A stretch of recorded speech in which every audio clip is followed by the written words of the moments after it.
வணக்கம். இது கேள்வி களம்.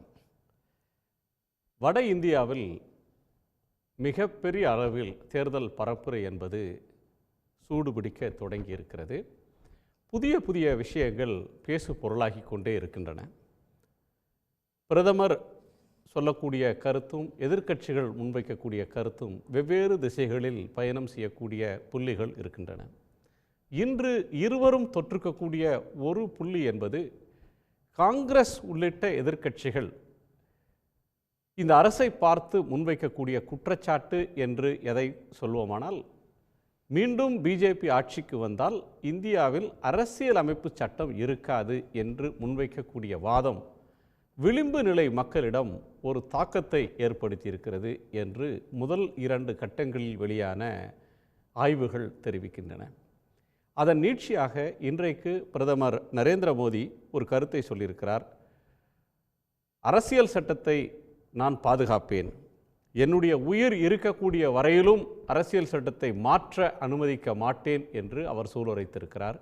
மாறாக காங்கிரஸ் கட்சியினுடைய எம்பி ராகுல் காந்தி 400 இடங்கள் வேண்டும் என்று அவர்கள் கேட்பதே அரசியல் சட்டத்தை ஒழித்து கட்டுவதற்காகத்தான் என்று சொல்கிறார். அரசியல் சட்டத்தை பாதுகாப்பது அல்லது ஒழித்து கட்டுவது என்பது தேர்தலில் விவாத பொருளாக ஏன் மாறுகிறது அப்படின்றது ஒரு கேள்வி. இன்னொன்று, டெஸ்லா அதனுடைய நிறுவனர் உலக பெரும் பணக்காரர் எலான் மஸ்க் இந்திய வருகையை ரத்து செய்துவிட்டு நேரமில்லை, அலுவல் அதிகமாக இருக்கிறது என்று சென்ற வாரம் சொல்லியிருந்தார். ஆட்சி மாறத் தொடங்குவதற்கான ஒரு காலம் இது. காற்று திசை மாறி வீசுவதை அவர் புரிந்து கொண்டு விட்டார் என்று காங்கிரஸ் சொல்லி வந்தது. இப்போது இந்திய வருகையை ரத்து செய்த அவர் சைனாவுக்கு போயிருக்கிறார். இது சொல்லக்கூடிய செய்தி உங்களுக்கு விளங்கவில்லையா என்று திரு ப. சிதம்பரம் கேட்கிறார். அத்தோடு இன்னொரு முக்கியமான அம்சம், பெண்கள் பாதுகாப்பு பற்றி பிஜேபி மிகப்பெரிய அளவில் பேசி வரக்கூடிய நிலையில் இன்று கர்நாடகாவில் வெடித்திருக்கக்கூடிய சிடி விவகாரம், தேவகவுடா பேரன் கூட்டணியினுடைய எம்பி வேட்பாளர் ஒரு பாலியல் சிக்கலில் அவர் சிக்கியிருக்கக்கூடிய அவரது ஆபாச வீடியோக்கள் வெளியாகி அந்த கூட்டணிக்கு ஒரு நெருக்கடியை தந்திருக்கிறது. கர்நாடகாவில் இன்னமும் ஒரு கட்டம்தான் தேர்தல் நடந்திருக்கிறது. இன்னொரு கட்ட தேர்தல் 3 நாளில் நடக்க இருக்கக்கூடிய நேரத்தில் இது புயல் வீச தொடங்கி இருக்கிறது. அது ஜேடிஎஸ்ஐ தாண்டி பிஜேபியையும் அந்த விமர்சனம் என்பது தொடர்கிறது. இது சார்ந்து நாம் விவாதிக்கப் போகிறோம். நம்மோடு காங்கிரஸ் கட்சியினுடைய செய்தி தொடர்பாளர் திரு இனியன் ராபர்ட் அவர்கள், அரசியல் விமர்சகர் திரு ரவீந்திரன் துரைசாமி அவர்கள், எழுத்தாளர் பத்திரிகையாளர் திரு தராசு ஷியாம் அவர்கள், திரு ராம்கி அவர்கள், இவர்களோடு திரு நாஞ்சில் சம்பத் இணைய இருக்கிறார். அனைவருக்கும் வணக்கம்.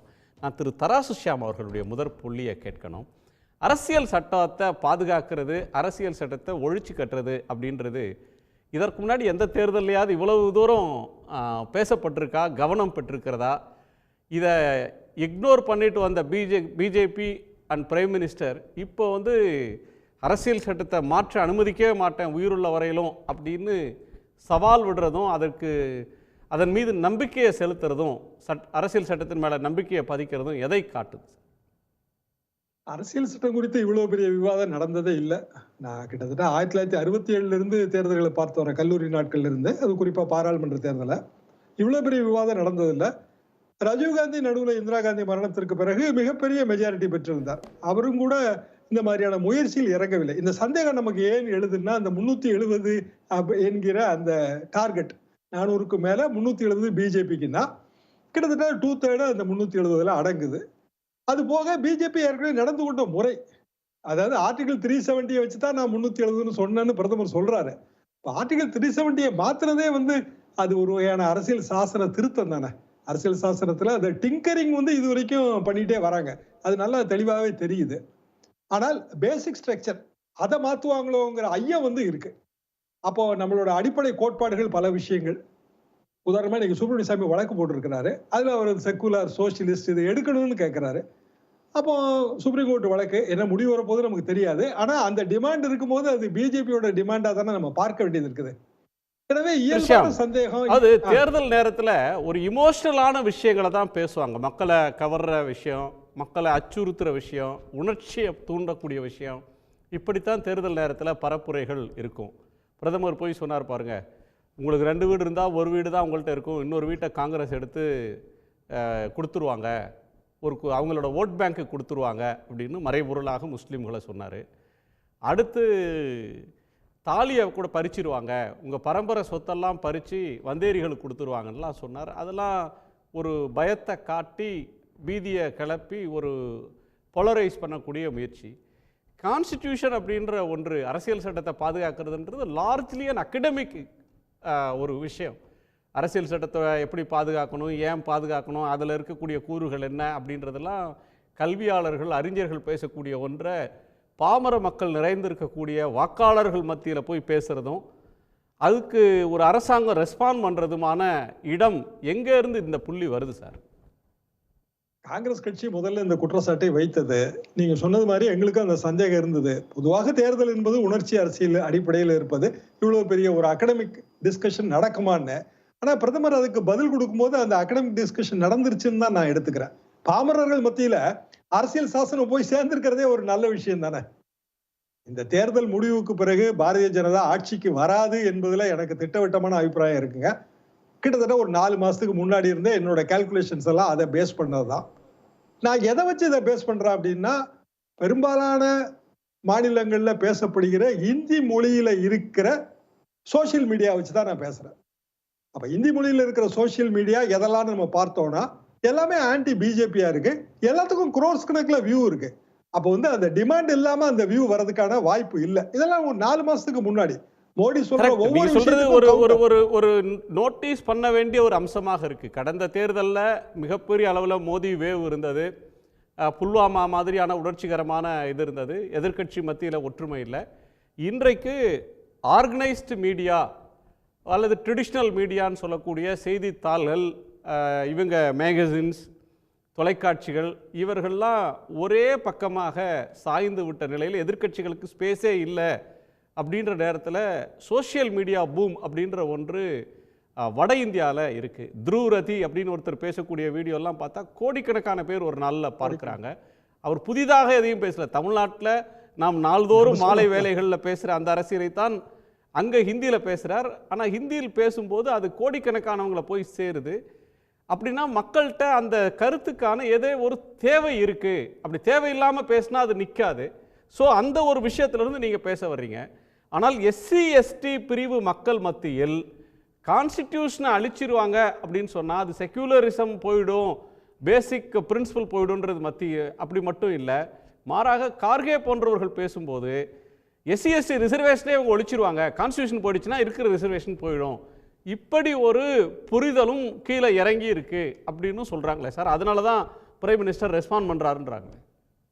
கண்டிப்பாக. காரணம் என்னன்னா, நமக்கே நல்லா தெரியுங்க, தமிழ்நாடோட இடஒதுக்கீடு தான் கான்ஸ்டியூஷனோட முதல் திருத்தம். ஏன்னா கான்ஸ்டியூஷனை உருவாக்கும் போதே எஸ்சி எஸ்டி ரிசர்வேஷனோட உருவாக்கணும். அப்ப ஆர்எஸ்எஸோட கொள்கை என்ன அப்படின்னா ரிசர்வேஷன் இருக்கக்கூடாதுன்னு தான். இப்ப இந்த டிஸ்கஷன் வரும்போது கடைசியில் ஆர்எஸ்எஸ் களத்துல குதிச்சு இல்ல நாங்க அப்படி சொல்லவே இல்லைன்றாங்க.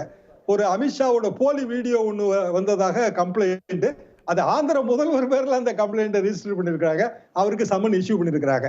ஆக ஏதோ ஒரு வகையில இந்த டிஸ்கஷன் கீழே போய் சேர்ந்திருக்குன்னு தானே அர்த்தம். அமித்ஷா சொல்ற அந்த வீடியோ எல்லாருமே நம்ம பார்த்திருக்கிறோம். அதுல அவர் இடஒதுக்கீட்டுக்கு எதிராக பேசுவது போல சித்தரிக்கப்பட்டிருக்கிறது. அது போலியா நிஜமாங்கிறது கூட நான் போகல. ஆனால் அப்படியான ஒரு டிஸ்கஷன் இந்த தேர்தல் காலத்துல, குறிப்பா முதல் கட்ட தேர்தலுக்கு பிறகு பெரிய அளவுக்கு வெடிச்சு கிளம்பி இருக்குது. அப்போ இயல்பாகவே அது வட இந்திய மாநிலங்கள்ல ரீச் ஆயிருக்கு அப்படின்னு தான் நான் எடுத்துக்கிறேன். ஆக இன்றைய போட்டி என்பது இன்னும் சொல்ல போனால் ஓரளவுக்கு தமிழக முதல்வர்லாம் இதை முதலே சொன்ன விஷயம் தாங்க. நீங்க தொடர்ந்து முரசொலி தலையங்கங்களை படிச்சாலோ அல்லது தமிழக முதல்வரோட ஸ்பீச்சை கவனிச்சாலோ இதே விஷயத்துல அவர் திருப்பி சொல்றாரு. ஆக எப்படி நம்ம புரிஞ்சுக்கிடணும்னா, இந்த தேர்தலில் ஏன் பிஜேபி தோற்கடிக்கப்பட வேண்டும் என்றால், இந்திய அரசியல் சாசனம் நமக்கு வழங்கியுள்ள உரிமைகளை பாதுகாக்க 1950 we the people of நாம் நமக்கு கொடுத்து கொண்ட அரசியல் சாசனத்தை காப்பாற்றுவதற்காக. சரி, இந்தி ஹார்ட்லேண்ட், ஹிந்தி பேசக்கூடிய மக்கள் மத்தியில் காத்து திசை மாறி வீச தொடங்கி இருக்கு. அதை சமூக வலைதளங்களில் ஊடகங்களை கண்காணிக்கிற போது, கூர்ந்து பார்க்குற போது அதனுடைய வெளிப்பாடு தெரியுது அப்படின்னு சொல்கிறீங்க. அது அப்படித்தானா? ஆட்சி மாற்றம் அப்படின்ற ஒன்று உறுதின்னு நீங்கள் சொல்கிறீங்க. 10 ஆண்டுகள் அல்லது 5 ஆண்டுகளுக்கு முன்னாடி தமிழ்நாடு தென்னிந்தியா சிந்திக்கிறத 5 வருஷம் 10 வருஷம் கழிச்சு வட இந்தியா சிந்திக்கும் அப்படின்னு சொல்ற ஒரு கூற்றோட உங்களது ஒத்து போனாலும் மாற்று பார்வை என்னன்னு திரு ரவீந்திரன் துரைசாமி அவர்கள்ட்ட கேட்கலாம். நீங்க இந்த 2 ஆஸ்பெக்ட் எப்படி பார்க்குறீங்க? கான்ஸ்டியூஷனை சார்ந்த டிபேட்டும் வடக்க காத்து மாறி வீசுது அப்படின்னு திரு ஷியாம் அவர்கள் நம்புறதையும் நீங்க எப்படி பார்க்குறீங்க? எஸ்டி ப்ரொடெக்ஷன் அதுக்காக கான்ஸ்டியூஷன் அமெண்ட்மெண்ட்டை மோடி பண்ணி கொடுத்தாரு. அதனால் இந்த செட்டுக்கு முன்னாடி முந்தைய செட்டில் மத்திய பிரதேஷ், ராஜஸ்தான், சத்தீஸ்கர் 3 மாநிலங்களையும் எங்கள் ஓட்டை வாங்கிக்கிட்டு எங்கள் மேலேயே விசாரணையின்றி எங்களை கைது பண்ணி உள்ளே வைக்கிறதான்னு அப்பர் காஸ்ட் கேட்டு தோற்கடிக்கப்பட்டது எல்லாருக்குமே தெரியும். உடனே இடபிள்யூஎஸ் 10% கொண்டு வந்து அவங்க வெற்றியும் பெற்றதும் புரியும். இப்போ இந்த 3 மாநிலங்கள்லேயும் எலெக்ஷன் நடக்கும்போது 3லையும் படுதோல்வி அடைய போகுது பாஜக, முடிஞ்சு போச்சுன்னு சொன்னாப்புல. மோடி பிரச்சாரத்துக்குள்ள வலிமையை காட்டி 3 இடத்துலையுமே வெற்றி பெற்று சமநீதி அடிப்படையில் ட்ரைபல், யாதவ், பிராமின்னு 3 சீஃப் மினிஸ்டரை எல்லா இந்துக்களுக்கும் பொதுவான ஒரு தலைவராக 1000 ஆண்டுகளில் பாரத திருநாட்டில் வராத ஒரு தலைவராக மோடி வந்திருக்காருங்கிறத நிரூபிக்கும். அதை சரி 1000 விட்டுருங்க, 52க்கு பிறகு எலக்ட்ரல் பொலிட்டிக்ஸ் கீழே தள்ளிட்டீங்களா? 1000 சேர்த்துட்டீங்க. Vajpayee is not an equal to Modi. ஒரு மேட்சே கிடையாது வாஜ்பாய் மோடிக்கு. வாஜ்பாய் தானே சார் பிஜேபிக்கு ஒரு அக்செப்டபிலிட்டியை கொடுத்தவர். அத்வானி உழைச்சாரு, பால்ராஜ் மதவுக்கு பாடுபட்டாரு, அத்வானி ரத யாத்திரை பண்ணாரு, வாஜ்பாயை நம்பி கலைஞரே கூட்டணிக்கு போனாரு, சந்திரபாபு நாயுடு போனாரு, பல தலைவர்கள் போனாங்க. கான்ட்ரிபியூஷனை நான் மறுக்க வரல. ஆனால் மோடிக்கு செல்வாக்குக்கு வாஜ்பாய் வந்து கம்பாரிசனே கிடையாதுங்கிறதான் 100% உண்மை. அதை இன்னைக்கு மோடி தெளிவாக சொல்லலை, நமக்கு தெரியுது அந்த இடத்துக்குள்ள. மோடி அதை பெருமையாக சொல்லலையே தவிர நமக்கு வந்து 2004ஐயும் 24ஐயும் கம்பேர் பண்ணும்போது சரி 1000ல் ஒருவன்னு சொல்றீங்க. ஆனா அந்த அலை இல்ல. இந்த எலெக்ஷன் பிஜேபியினுடைய கேண்டிடேட் மகாராஷ்டிராவில் நிறுத்தின ஒரு கேண்டிடேட் சொன்னாங்க, இந்த எலெக்ஷன்லாம் ப்ரோ மோடி வேவ் இல்லை, ஆன்டி மோடி வேவ் இல்லை, வேவே இல்லை அப்படின்னு சொல்றாங்க. மகாராஷ்டிரா மட்டும்தான் அந்த ஸ்ட்ரக்சர் இதில் பிரச்சனைக்குள்ள ஒரே இடம். உத்தவ் தாக்கரே ஒரு லீடர், சரத்பவார் ஒரு லீடர், 2 லீடர் காங்கிரஸ் கூட இருக்கிறாங்க.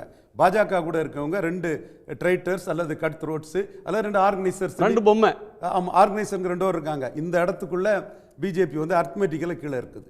மகாராஷ்டிராவில் பிஜேபி அர்த்மெட்டிக்கலாக கீழே 48 சீட்டில் கலைஞரோட 7 சீட்டு தான் வந்தது. என்றாலும் நகர்ப்புற பகுதிகளில் பாஜகவுக்கு மட்டுமே 50% தாண்டக்கூடிய தொகுதிகள் உண்டு. அங்கே வெற்றி பெறும், மற்ற இடங்களில் வெற்றிங்கிறது மகாராஷ்டிரா பொறுத்த அளவில் கேள்விக்குறி தான். மற்ற எல்லா இடத்துலையுமே பாஜக அலையன்ஸை ஸ்ட்ரெங்தன் பண்ணியிருக்காங்க. ஒன்றுமில்லாத ஆந்திராவில் சந்திரபாபு நாயுடு, இவர் பவன் கல்யாண் 2 பேர் வந்திருக்காங்க. நாயுடு மட்டுமே தனியாக நின்று 3 சீட்டு எடுத்த ஒரு தலைவர் தான். அடுத்தால கர்நாடகாவில் தேவகவுடா வந்து அலையன்ஸை ஸ்ட்ரெங்தன் பண்ணியிருக்காப்புல. தென் யூபியில் ஜெயந்த் சௌத்ரி வந்து வெஸ்டர்ன் யூபியில் ஓரளவு அலையன்ஸை ஸ்ட்ரெங்தன் பண்ணியிருக்காப்புல. இப்படி எல்லா ஸ்டேட்டுகளிலுமே வந்து ஸ்ட்ரெங்தன் பண்ணக்கூடிய நிலைமை தான். வெஸ்டர்ன் யூபியில் ராஜபுத்திரர் கிளர்ச்சி அப்படின்ற ஒன்றை இவங்களால அணைக்க முடியல. அது பிஜேபியினுடைய பாரம்பரியமான வாக்கு. அவங்க வந்து பூஷனுக்கு டிக்கெட் கொடுத்தா போதுமா ராஜ்புட்டுக்கு? இல்லை, அவங்க வந்து அந்த கிளர்ச்சி ஒரு பக்கம் பெருசாக இருக்கு, அரசியலிருந்து தாங்கள் ஒதுக்கப்பட்டுட்டோம் அப்படின்னு தங்களுக்கு சீட்டு கொடுக்க மறுக்கிறாங்க அப்படின்னு சொல்ற ஒன்று இருக்கு. யோகி ஆதித்யநாத் ராஜ்புட் தான். அவருக்குள்ள எதிர்ப்பை படாத பாடுபட்டு அமித்ஷா தான் களத்தில் இருந்து சமாளிச்சாரு. அதுதான் உண்மை நிலைமை. நம்பர் 2 இருக்கக்கூடிய ராஜ்நாத் சிங் ராஜ்புட் தான். அடுத்தபடியா அவ்வளவு பேர் வந்து திரண்டு வந்து ஓட்டுக்கு போட மாட்டோம். ஒரு பாஜக ஒரு இண்டிவிஜுவல் ஒருத்தர் வந்து அவங்களை அஃபெண்ட் பண்ற மாதிரி பேசிட்டார் பட்டேல். அவர் மன்னிப்பு கேட்ட பிறகு முடியலையே. மன்னிப்பு கேட்ட பிறகுனா அவங்க பேசின விதம் அப்படி, அதை நான் வெளிப்படையாக சொல்ல விரும்பல. அந்த விதம் அப்படி அவங்க அஃபெண்ட் ஆயிருக்காங்க. அது மோடிக்கு எதிராக போகும் நான் எதிர்பார்க்கல. ஓட்ல ரிஃப்ளெக்ட் ஆகாது. ஏன்னா அவங்க கவர்மெண்ட் தான். இன்னும் சொல்ல போனால் நார்த் இந்தியாவில் 3 ராஜ்புட்டை மோடி சிஎம்மாக வச்சாருன்னா கூட பிபி சிங் மாதிரி ஒருத்தர் தனக்கு எதிராக வந்துடக்கூடாதுங்கிற முன்னெச்சரிக்கையில் தான் வச்சார். பட் அதன் மூலமாக அவங்கள எம்பவர் பண்ணியிருக்காரு. நம்பர் 2 இருக்கிறதே ராஜ்நாத் சிங் தாங்கிறதும் உண்மை. ராஜ்புட்டுக்கு வந்து இந்த அளவுக்கு வேற எந்த இதுலையுமே வந்து பவரோ அதிகாரமோ கிடைக்க வாய்ப்பு. மோடி ஸ்பீச்சில் பழைய ஜோஸ் இல்லையே சார். அது எப்படியாவது ஒரு பொலரைஸ் பண்ணுற ஒரு தன்மை இருக்கே தவிர ஆட்சி சாதனைகள் அந்த பிரம்மாண்டங்கள் தன்னுடைய பார்த்த உடனே மக்கள் ஓட்டு போட்டுருவாங்க அப்படின்ற அந்த தன்மைலாம் கொஞ்சம் சுருங்கின மாதிரி தெரியுது. 3 ஸ்டேட்டில் ஜெயித்திருக்காருலாங்க. பிரச்சாரத்துக்கே நம்ம பண்ணியே மத்திய பிரதேஷ், ராஜஸ்தான், சத்தீஸ்கரில் ஜெயித்திருக்காரு. அப்போ இது ஈஸியாக ஜெயிக்கணும் தான் அவர் நினைப்பாரு. பட் நீங்கள் எடுத்திருக்க ஆயுதம் கொஞ்சம் வலுவான ஆயுதம். வழக்கமா ஒரு நாளைக்கு 2 மீட்டிங் அட்டெண்ட் பண்றாரு, ஜாதிவாரி 4 மீட்டிங்லாம் அட்டெண்ட் பண்றாரு. கண்டிப்பா அது டேக்கன் ஃபார் கிராண்டட் எதுவும் எடுக்கக்கூடாது. லைட்டாக எடுத்துகிட்டு போகக்கூடாது, one must be very alert in politics. So இந்த ஜாதிவாரி கணக்கெடுப்புங்கிற இந்த இதுவும் தென் கான்ஸ்டியூஷன் அபாலிஷ் பண்ணி இடஒதுக்கீடு அபாலிஷ் பண்ணிடுவாங்க. இங்கே இதுவும் அந்த பொய் பிரச்சாரம் தான். அந்த பொய் பிரச்சாரத்துக்கு வேல்யூ இருந்துடக்கூடாது, அதை வந்து ஷூட் அவுட் பண்ணி காஸ்ட் சென்சஸ் எப்படி சார் பொய் பிரச்சாரம் ஆகும்? Caste census issue. நான் பொய் பிரச்சாரம்னு சொன்னது ஜாதி இது எஸ்சி எஸ்டி இது அபாலிஷ் ஒழிச்சிருவாங்கங்கிறது தான் பொய் பிரச்சாரம். காஸ்ட் வைஸ் சென்சஸ் அது இஷ்யூ, அந்த இஷ்யூ சரியான இஷ்யூ தான் ராகுல் எடுத்திருக்காப்புல. பிஜேபியும் சில லீடர்ஸ் அதை அக்செப்ட் பண்ணுறாங்க, மற்ற லீடர்ஸ் வந்து அக்செப்ட் பண்ணாதவங்க பேசாமல் இருக்காங்க. அதை எதிர்க்க முடியாதுங்கிறதும் 100% உண்மை. ஸோ இந்த இடத்துக்குள்ள அதை மீறி தான் 3 ஸ்டேட்டும் ஜெயித்துங்கும் போது பார்லிமெண்ட்டும் அதை ஜெயிக்கணுங்கிற லெவலில் மோடி பண்ணிட்டு இருக்கிறாரு. Modi leader above the party 2 தடவை ப்ரூவ் பண்ணிட்டாரு. அவரை தவிர ஒரு பிரைம் மினிஸ்டர் கேண்டிடேட் இந்தியாவில் இல்லை. சலிப்பு வராதா? 10 வருஷம் இருந்தா Modi above the party higher than Vajpayee. கம்பேரிட்டிவே கிடையாது வாஜ்பாய்க்கெல்லாம், கம்பேரிட்டிவே கிடையாது. விளக்குன்னா அடுத்த சுற்றுல நான் விளக்கி சொல்லிடுறேன். அதை சரி, அடுத்த சுற்றுல விளக்குவோம். ராபர்ட், நீங்க எப்படி பார்க்குறீங்க இந்த வியூஸ்? இல்லை, உங்களுக்கு இந்தியா விடுதலைக்கு பிறகு உருவான அரசியல் நிர்ணய சபையில் இருந்த இந்து மகா சபையை சார்ந்தவங்க அன்னைக்கே இந்த அரசியல் சட்டத்தை எதிர்த்தாங்க. இந்த அரசியல் சட்டத்தில் உள்ள விளிமியங்கள் அது வந்து உங்களுக்கு சமத்துவம், சகோதரத்துவம், சமூக நீதி, கூட்டாட்சி, மதச்சார்பின்மை, சோசியலிசம் போன்ற கருத்துக்களுக்கு அவங்க முதல்லேருந்தே ஒரு ஒவ்வாமை அவங்களுக்கு இருந்தது. அதை நம்ம வந்து 60 ஆண்டுகால இந்திய வரலாறு தொடர்ச்சியாக நம்ம பார்க்கலாம். குறிப்பாக மண்டல் கமிஷனை நம்ம அமல்படுத்த முயற்சித்த பொழுது அதற்கு எதிராக போராட்டம் நடத்தியது இந்த பிஜேபி அரசு சார்ந்தவங்க தான் இன்னைக்கு பெரும்பாலும். அன்னைக்கு காங்கிரஸும் ஆதரிக்கலாத இல்ல, காங்கிரஸ் கட்சி தள்ளி போட்டது. ஆனா அதை கட்சிக்குள்ள விபி சிங் வந்து அதை இன்ட்ரோடியூஸ் பண்ற நேரத்தில் நம்பிக்கை வாக்கெடுப்பு வரும்போது ராஜீவ் காந்தி காங்கிரஸ் பிரசிடென்ட் அவர் எதிர்த்து தான் பேசினார், அவர் ஆதரவு நிலை எடுக்கல. ஆனா அதன் பிறகு 92 அது முழுமையாக அமல்படுத்தி நரசிம்மராவ் தலைமையில் காங்கிரஸ் அரசு தானே. அதை நம்ம பார்க்கணும். இங்கே அந்த அடிப்படையில் உங்களுக்கு இந்த 60 ஆண்டுகால இந்திய வரலாறுல இந்த சமத்துவத்துக்கு எதிராகவும் அவங்க மதங்களுக்கு இடையே கலவரத்தை ஏற்படுத்துவது, தூண்டுவது, இது மாதிரியான விஷயங்களை அவங்க தொடர்ச்சியாக பண்ணிட்டு இருக்காங்க. சுதந்திரம்னு வரும்பொழுது இங்க உங்களுக்கு சமத்துவம், சுதந்திரம், சகோதரத்துவம் இந்த மாதிரியான முழக்கங்கள் வந்து கருத்தரங்குகளில் ஏசி ரூம்லையோ அல்லது வேற ஒரு கற்றறிந்த சபைகளில் பேசக்கூடிய ஒரு விஷயம். பல்கலைக்கழக மண்டபங்களில் ஒரு அகடமிக் எக்ஸசைஸ். ஒரு பாராளுமன்ற தேர்தலில், மக்களவை தேர்தலில் கடைசி மனுஷன்ட்ட போய் இந்த செய்தி சேரணும் அப்படின்னு எவ்வளவு எளிமைப்படுத்தி பேசுவாங்களோ, எது மக்களோட கனெக்ட் ஆகுமோ அதை தான் தலைவர்கள் பேசுவாங்க. இது வந்து இன்னைக்கு பேசு பொருளாகுது. இது எதற்கா? இல்லை, இது காங்கிரஸ் கட்சி நாங்களா பேசுறதுக்கு முன்னாடி இது மக்களிடம் ஏற்கனவே சென்று விட்டது. இங்கே உணவு சார்ந்து, உடை சார்ந்து, கலாச்சாரம் சார்ந்து, மாநில உரிமைகள் சார்ந்து பறிக்கப்படுகின்ற ஒவ்வொன்றுமே அரசியல் சட்டத்துக்கு எதிரானதாக தான் இங்கே பார்க்கப்படுகிறது. அப்போ நாங்கள் இதை தொடர்ச்சியாக பேசுறதுக்கு முன்னாடியே மக்கள் அதை புரிஞ்சுக்கிட்டாங்க. இது என்ன நிலவரம் 10 ஆண்டுகள் நடந்திருக்குன்னு. அப்போ அதனுடைய ஒரு வெளிப்பாடை தான் தலைவர் ராகுல் காந்தி பதிவு செய்கிறார்.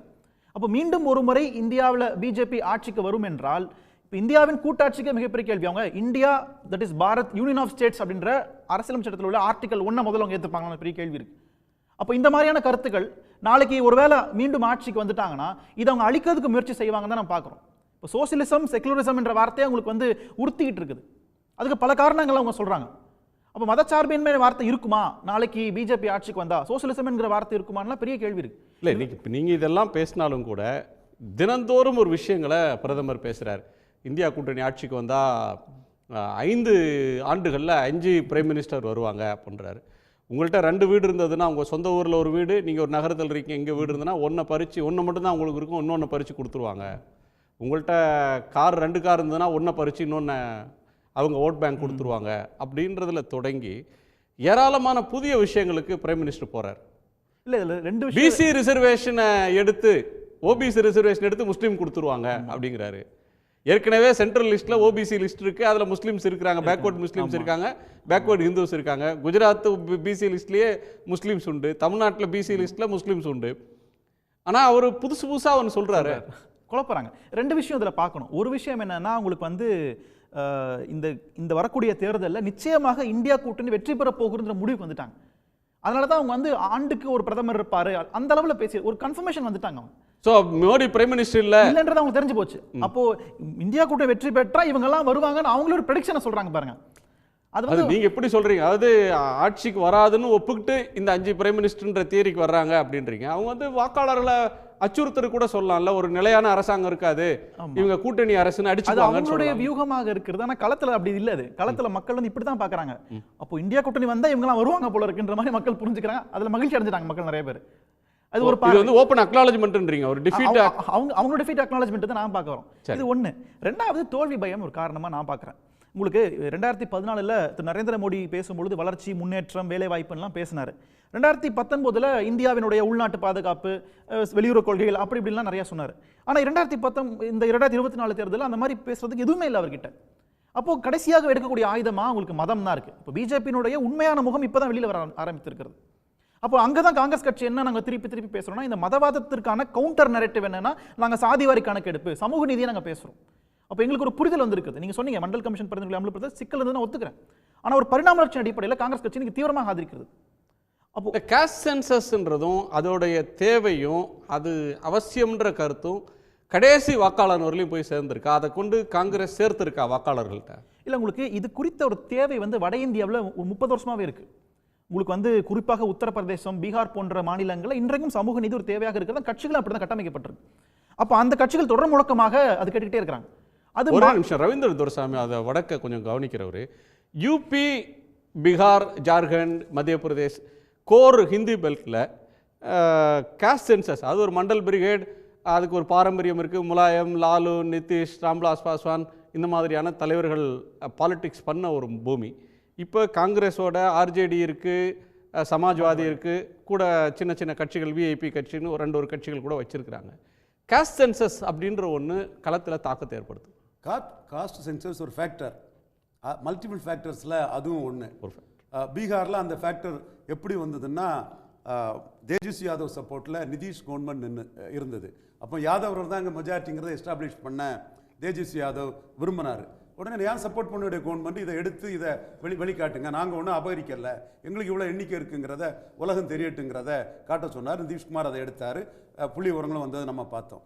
அதே மாதிரி சர்வே அவங்க பண்ணது சர்வே சென்சஸ் இல்லை, census commission of India central government தான் எடுக்க முடியும், இது சர்வே. ஓகே, அதே மாதிரி ஒரு சர்வேயை Siddaramaiah Kuruba community entire all around கர்நாடகாவில் இருக்குங்கிறத எஸ்டாப்ளிஷ் பண்ணதுக்கு அவர் எடுத்தார். அதை சிவகுமாரே அதை பப்ளிஷ் பண்ண உடல்ல இன்னும் பப்ளிஷ் ஆகலைங்கிறதா. அங்கே வேற பிரச்சனை, லிங்காயத்து பெருசு, கவுடா பெருசு, இந்த 2 பெரிய கம்யூனிட்டிஸ் தான் ஆளணும்ன்ற மாதிரி இருக்கிறப்ப இந்த 2 அல்லாத மற்ற கம்யூனிட்டிஸ் அதிகமாக இருக்காங்கன்னு காட்டுறது சித்தராமையாவுடைய இன்னொரு நோக்கமாக இருக்கும். இந்த இடத்துல ராகுல் காந்தியோட அந்த டிமாண்ட் சரிங்கிறது என்னோட கருத்து. காஸ்ட் சென்சஸ் சரி, பட் காங்கிரஸ் உள்ள லீடர்ஸ் அதை கேரி பண்ணல. ராகுல் சொல்றாருங்கனால பேசாம இருக்காங்களே தவிர 3 ஸ்டேட்லயும் கூட அவங்க மேனிஃபெஸ்டோலயே கொடுத்தாங்களே, வேற என்ன பண்ணணும்? மேனிஃபெஸ்டோல கொடுக்கறத மேனிஃபெஸ்டோ எத்தனை ஒரு படிச்சிருக்காங்க? காங்கிரஸ் மேனிஃபெஸ்டோ இதுல இருக்கக்கூடிய ராகுல் காந்தி போற ஊர்கள்லாம் பேசுறாரு, இன்னைக்கு பேசுறாரு யூனியன் கவர்மெண்ட்ல 90 ராகுல் பேசுறாரு. அது அவருடைய டிஸ்ட்ரிக்ட் லீடர்ஸ், ஸ்டேட் லீடர்ஸ் கொண்டு போறாங்களா, அவங்க முன்னெடுக்கிறாங்களா? அந்த 3 ஸ்டேட்லயும் கூட ராகுல் இதை பேசினாரு. கட்சிக்காரங்க அதை முன்னெடுக்கல. ஏன்னா அங்கே ட்ரெடிஷ்னலாக இதுக்கு எதிரான மைண்ட் செட்லேயே உள்ளவங்க, இனியன் ராபர்ட் சொன்னது மாதிரி பரிணாம வளர்ச்சியில் தான் வந்திருக்காங்க. பேசிக் இது அவங்க எதிரானவங்கிறதான் உண்மை. இல்லை, பேசிக்கில் எதிரானவங்கலாம் கிடையாது. ஒரு குழப்பமான சூழ்நிலை காங்கிரஸ் இருந்திருக்கு. குறிப்பாக முதலாக அமைக்கப்பட்ட காலேக்கார் கமிஷன் அமைத்தது நேரு தலைமையில் காங்கிரஸ் அரசு தான். அதில் மாற்றுக்கிறது எதுவுமே இல்லை. அப்போது அன்றைக்கு ஒரு சாஃப்டான ஒரு டோன் எடுத்தவங்க இன்னைக்கு ரொம்ப எக்ஸ்ட்ரீமாக ரேடிக்கலான ஒரு டோனில் காங்கிரஸ் இன்னைக்கு செயல்படுகிறது. அதன் அடிப்படையில் உத்தரப்பிரதேசம், பீகார் போன்ற மாநிலங்களில் சமூக நீதி இன்றும் உயிரோட்டம் தான் இருக்கிறது. அப்போ இன்னைக்கு வட இந்தியாவுக்கான தேவையாக 2 தான் இருக்கு. ஒன்று வேலை வாய்ப்பு, இன்னொன்று சமூக நீதி சார்ந்த சாதிவாரி கணக்கெடுப்பு. அதை கரெக்டாக நாங்கள் நெரேட்டிவா செட் பண்ணியிருக்கோம். இப்போ எங்க நெரேட்டிவ் அதுதான். அதுக்கான கவுண்டர் நெரேட்டிவ் தான் மோடி செட் பண்ற மதவாத கருத்துக்கள்லாம். அதுக்கு நாங்கள் திருப்பி அதுக்கு டிஃபென்ஸ் எடுத்துட்டு இருக்கோம். இப்படிதான் வட இந்தியாவோட அரசியல் களம் இருக்கிறது. இதெல்லாம் பார்க்கும்பொழுது நிச்சயமாக தாலி சென்டிமெண்ட்லாம் வந்துருச்சே சார். இப்போ திடீர்னு தாலியை பறிச்சிருவாங்க, சொத்தை பறிச்சிருவாங்க. அதுதான் பெண்களுக்கு பிஜேபி ரொம்ப பாதுகாப்பான கட்சியாக பிரகடனப்படுத்திக்கிறாங்க. ஆனால் கடந்த 10 ஆண்டுகளில் வந்த எல்லா சர்வே ரிப்போர்ட்லையுமே பெண்களுக்கு மிகவும் பாதுகாப்பு இல்லாத நாடாக இந்தியா உருவாகி இருக்கிறது. குளோபல் சர்வே 2018 இடத்துல கூட இந்தியா பல நாடுகளை சார்ந்தவங்க இந்தியாவுக்கு பெண்கள் போகாதீங்கன்னு சொல்லியிருக்காங்க. பெண்களுடைய லேபர் ஃபோர்ஸ் ஒர்க் பார்ட்டிசிபேஷன் ரேட்டும் குறைந்திருக்கிறது, கல்வியில் குறைந்திருக்கிறாங்க, இப்படி பல விஷயங்களில் குறைஞ்சிருக்குது. ஆனால் அதை பற்றிலாம் பிஜேபி பேசுறதுக்கு எதுவும் இல்லாமல் பேட்டி பச்சாவ் பேட்டி பதாவ்னு ஸ்கீம் நடத்திட்டு இருக்காங்க. இந்த மாதிரி பல விஷயங்கள் அவங்க ட்ராமா பண்ணிட்டு இருக்காங்க. இன்னைக்கு கூட பார்த்தீங்கன்னா அந்த ரேவண்ணா இஷ்யூவில் கூட அவங்க பெரிய அளவில் மாறு வேஷம் போகிறத நான் பார்க்குறேன். வெளியூர் இந்திய ஒன்றிய அரசுக்கு தெரியாமல் எப்படி ஒரு ஜெர்மனிக்கு போயிருக்க முடியும்? ஜெர்மனிக்கு போகிறது நிச்சயமாக இந்திய ஒன்றிய அரசுக்கு தகவல் போயிருந்திருக்கணும். நீங்க தப்ப விட்டுருக்கீங்க, ஒரு குற்றவாளி. அவர் மேல எஃப்ஐஆர் இல்லையா? அன்னைக்கு தேதிக்கு அவர் தேடப்படும் குற்றவாளிலாம் ஒன்றும் இல்லையே. பிஜேபி சார்ந்த ஒரு எம்பி பதிவு பண்ணியிருக்காரு. இந்த தகவல், இந்த மாதிரி ஒரு சிடிஓ பென்டிரைவோ இருப்பது ஒரு 2 வாரத்துக்கு முன்னாடியே தகவல் கசியப்பட்ட ஒன்று. இது பிஜேபி ஒன்றிய அரசுக்கும் தகவல் போயிருக்கு. சீட்டு கொடுக்கறதுக்கு முன்னாடி கொடுக்காதீங்கன்னு சொல்லியிருக்காங்க அவருக்கு சீட்டு. ஆனா தெரிஞ்ச சீட்டு கொடுத்துருக்காங்க கூட்டணி கட்சின்றதுனால. ஸோ இந்தியாவில் மற்ற ஸ்டேட்லாம் வந்து இடியை பார்த்து பயப்படணும், கர்நாடகாவில் சிடியை பார்த்து பயப்படணுன்றது அரசியல்வாதிகளுடைய. சட்டமன்றத்தில் பிஜேபி சட்டமன்ற உறுப்பினர்கள் மொபைல் போன்ல வந்து பாலியல் சம்பந்தப்பட்ட வீடியோக்களை பார்த்த வரலாறு நம்ம பார்த்துருக்கோம். நம்ம அப்போ இந்த பிஜேபி சார்ந்தவங்க எல்லாருமே இந்த பாலியல் சம்பந்தமான விஷயங்கள்ல கொஞ்சம் வீக்கா இருக்காங்கன்னு நான் பார்க்கறேன். புரிஞ்சு அவர் ஜேடிஎஸ்ங்க, அவர் பிஜேபி இல்ல, டைரக்டா பிஜேபி கூட்டணி தானே, எல்லாம் ஒண்ணு தானே, அப்படிதான் பார்க்கறேன். கூட்டணியில தாங்க இருந்தாங்க கடைசி தேர்தல். பிரிஜ்வால் அவருக்கு போடுற ஓட்டு எனக்கு போடுற ஓட்டு, நீங்க எனக்கு ஓட்டு போடுங்க அப்படின்னு அவர் கேட்டிருந்தாரு, மோடி கேட்டார். ஆமா சரி. திரு நாஞ்சில் சம்பத், தேர்தல் பரப்புரை வடக்க அனல் அடிக்குதே, காத்து திசை மாறி வீசுதுன்னு திரு ஷியாம் சொல்றாரு. சமூக வலைதளங்கள்ல அதனுடைய தாக்கத்தை கண்கூடா பார்க்கிறேங்கிறாரு. இல்லவே இல்லை, மோதியை மிஞ்சின கட்சிகளுக்கெல்லாம் தாண்டிய ஒரு பெரிய தலைவர் மோடி, அவரை வீழ்த்த முடியாது, அவர் தான் மீண்டும் வெல்வார் அப்படிங்கிறார் திரு துரைசாமி. தேர்தல் களத்தில் எதிரொலிக்கக்கூடிய பிரச்சனைகளை நீங்க எப்படி பார்க்க? இல்லை, ஒரு சமீப நாட்களாக நாடாளும் பிரதமர் மோடி அவர்கள் பேசி வருகிற பேச்சு அபத்தமான பேச்சு என்பதை தாண்டி ஆபத்தான பேச்சு. தான் வகிக்கிற பதவிக்கு இந்த நாட்டில் பெருமை சேர்ப்பதாக அவருடைய எந்த பேச்சும் அமையலை. ஒரு மதவாத அரசியல் செய்வது தான் பிஜேபியினுடைய இரத்த அணுக்களில் உறைந்திருக்கு. நினைக்கிற கோட்சேவின் இந்தியாவை சிருஷ்டிக்க வேண்டும் என்கிற RSS சித்தாந்தத்திற்கு அதை நடைமுறைப்படுத்துவதற்கான ஒரு கருவிதான் நரேந்திர மோடி. அதனால தான் காங்கிரஸ் கட்சியினுடைய மதிப்பிற்குரிய தலைவர் ராகுல் காந்தி காங்கிரஸ் கட்சி தொண்டர்களுக்கு விடுத்த அறிக்கையில் இது ஒரு சித்தாந்த போர், காங்கிரஸ் கட்சியினர் இதிலே மிகுந்த அக்கறையோடு செயலாற்ற வேண்டிய காலகட்டம் வருகிற காலகட்டம்னு சொன்னார். இன்னைக்கு மோடியினுடைய பிரச்சாரத்துக்கு மக்கள் மத்தியில் எந்த வரவேற்பும் இல்லை. அதை தமிழ்நாட்டில் பார்த்தோம் என்றாலும் தமிழ்நாடு இப்படித்தான் இருக்கும்னு சொல்லி எளிதில் கடந்து போக முடியாது. மோடி அவர்கள் கேரளாவில் செய்த பிரச்சாரம் மட்டுமல்ல, இன்றைக்கு வடபுலத்தில் அவர் செய்து வரக்கூடிய எந்த பிரச்சார கூட்டத்திற்கும் ஒரு ஈர்ப்பில்லை. அடுத்தது காட்டும் பளிங்கு போல் நெஞ்சம் கடுத்தது காட்டும் முகம் என்று சொன்னான் வள்ளுவன். மோடியினுடைய முகமே அதை உலகத்திற்கு இன்றைக்கு பறைசாற்றி கொண்டிருக்கிறது. ஆகவே வீழ்ச்சியினுடைய விளிம்பில் அவர்கள் வந்துவிட்டார்கள். எந்த பாடுபட்டாவது மோடியை வீழ்த்தி தீர வேண்டும் என்கிற முடிவுக்கு மக்களும் வந்துவிட்டார்கள். ஏனென்றால் இது ஒரு சித்தாந்த போர். ஒரு முக்கியமான காலகட்டத்தை கடப்பதற்கு மோடியால் இயலவில்லை. மோடி இன்றைக்கு பிஜேபி கட்சிக்கே பெரிய சுமையாகிவிட்டார் என்பதை பிஜேபி கட்சியினுடைய நிர்வாகிகளை இன்றைக்கு உணர்கிறார்கள். அவர் நாட்டுக்கு சுமையாக இருக்கிறார்கள் என்பது இரண்டாவது கட்டம். ஆனால் பிஜேபி கட்சிக்கு அவர் சுமையாகிவிட்டார் என்பதை பிஜேபி கட்சியினுடைய நிர்வாகிகள் இன்றைக்கு உணர்கிறார்கள். திரு சம்பத், பிஜேபிக்கு அதனுடைய வரலாறுலேயே அதிகமான வெற்றியை தேடி தந்தவர் நரேந்திர மோடி. நீங்க தேர்தல் புள்ளி விவரம்னு எடுத்துக்கிட்டா அது சட்டமன்ற தேர்தல் ஆனாலும் சரி, நாடாளுமன்ற தேர்தல் ஆனாலும் பிஜேபியோடைய ட்ராக் ரெக்கார்டை எடுத்துக்கிட்டா 10 ஆண்டுகள்ல அதிகமான வெற்றியை தேடி தந்தவர் நரேந்திர மோடி. நீங்க அவரை பார்த்து அந்த கட்சிக்கே சுமையாயிட்டாரு அப்படின்னு எந்த அடிப்படையில் சொல்றீங்க? அதிகமான வெற்றியை தேடி தந்தவர் கேட்டா நரேந்திர மோடி இல்ல, வெங்கையா நாயுடு. பிஜேபி கட்சியின் மீது வெற்றியினுடைய வெளிச்சம் விழுந்த காலகட்டமே வெங்கையா நாயுடுவினுடைய காலகட்டம். இன்னைக்கு என்ன செய்துட்டாங்க? வெங்கையா நாயுடுவை தூக்கி தூர வீசிட்டாங்க. அந்த பிஜேபி கட்சிக்கு ஒரு சித்தாந்த வலிமை தந்த டாக்டர் முரளி மனோகர் ஜோஷியை தூக்கி வீசிட்டாங்க. இந்த நாட்டில் ஊரெல்லாம் போய் உறக்க முரசம் விட்ட உமா பாரதியை இன்னைக்கு தூக்கி வீசிட்டாங்க. இன்னைக்கு பட்ட பகல்ல கடப்பாறை ஏந்தி ரத யாத்திரை என்கிற பெயரால் ரத்த யாத்திரை நடத்தி பாபர் மசூதை உடைத்து நொறுக்கி இந்தியாவினுடைய மதச்சார்புக்கு வேட்டு வைத்த ஒருவருக்கு இந்த நாட்டில் பாரத ரத்னா விருது கொடுக்கிறாங்க. அந்த பாரத ரத்னா விருதை நேரில் வந்து பெற்றுக்கொள்வதற்கு கூட அவருடைய உடல் நலம் ஒத்துழைக்கவில்லை. இந்த தேசத்தினுடைய குடியரசுத் தலைவர் திரௌபதி முர்மு அத்வானியினுடைய வீட்டுக்கு சென்று அந்த விருதை கொடுக்கிற பொழுது அந்த திரௌபதி முர்மு நின்று கொண்டிருக்கிறார். மதிப்பிற்குரிய அத்வானி உட்கார்ந்திருக்கிறார், நாடாள பிரதமர் உட்கார்ந்திருக்கிறார். ஆகவே இந்த நாட்டில் பெண்களை கொச்சைப்படுத்துவதும் இழிவுபடுத்துவதும் அவமானப்படுத்துவதும் RSS சித்தாந்தத்தினுடைய அடிப்படை கொள்கை. அதை இன்றைக்கு அவர்கள் திரௌபதி முர்மு மூலமாகவே இன்றைக்கு நிறைவேற்றி விட்டார்கள். ஒரு நாடாளுமன்ற புதிய நாடாளுமன்ற கட்டிட திறப்பு விழாவிற்கு குடியரசுத் தலைவருக்கு அழைப்பில்லை. ராமர் கோவில் பிரதிஷ்டை பிராண பிரதிஷ்டைக்கு குடியரசுத் தலைவருக்கு அழைப்பில்லை. குருமகா சன்னிதானத்துக்கு கொடுத்த மரியாதையை குடியரசுத் தலைவருக்கு கொடுக்க மறுக்கிறார்கள். நாடு முழுவதும் உத்தரப்பிரதேசத்தில் இன்றைக்கு பாலியல் கொலைகள் சத்தமில்லாமல் நடைபெற்றுக் கொண்டு வருகிறது. லட்சக்கணக்கான வீடியோக்கள் இன்றைக்கு மக்கள் மத்தியில் பிரபலமாகி வருகிறது. எல்லாவற்றையும் திட்டமிட்டு இன்றைக்கு அவர்கள் மறைக்கிறார்கள். இந்தியாவினுடைய கோபுர பெருமையை குட்டிச்சுவராக்கியவர் நரேந்திர மோடி. அவருக்கு பிஜேபி கட்சிக்கு சுமையாக இருக்கிறார் என்பதை பிஜேபி கட்சி தேர்தல் முடிந்ததற்கு பிறகு உணர்த்தும், அதை உலகுக்கு சொல்லும். திரு புரட்சி கவிதாசன், ஒரு காலத்தில் செல்வாக்காக இருந்திருக்கலாம். 10 ஆண்டுகள் முடித்து தேர்தலுக்கு போகிற நேரத்தில் தேர்தல் களத்தில் பிரதமருக்கு பேசுவதற்கு பேசுபொருளே இல்லை, தன் சாதனைகள் அப்படின்னு சொல்றதுக்கு இல்லை, அடுத்த 5 ஆண்டுக்கான இஷ்யூ இது அப்படின்னு சொல்ற ஒரு அஜெண்டாவை செட் பண்ணக்கூடிய அளவுக்கான இஷ்யூஸே இல்லாத ஒரு பிரதமராக இன்றைக்கு இருக்கிறார். தன்னுடைய வசீகரத்தை இழந்துட்டாரு. அவர் முன்னால இப்போ ஓட்டு கேட்கறதுக்கான பேசு பொருளும் இஷ்யூவும் இல்லை. இந்த தேர்தலில் பிரதமர் தடுமாறுகிறார் அப்படின்னு இனியன் ராபர்ட்டும் திரு நாஞ்சில் சம்பத்தும் முன்வைக்கக்கூடிய விமர்சனங்களை எப்படி பார்க்க?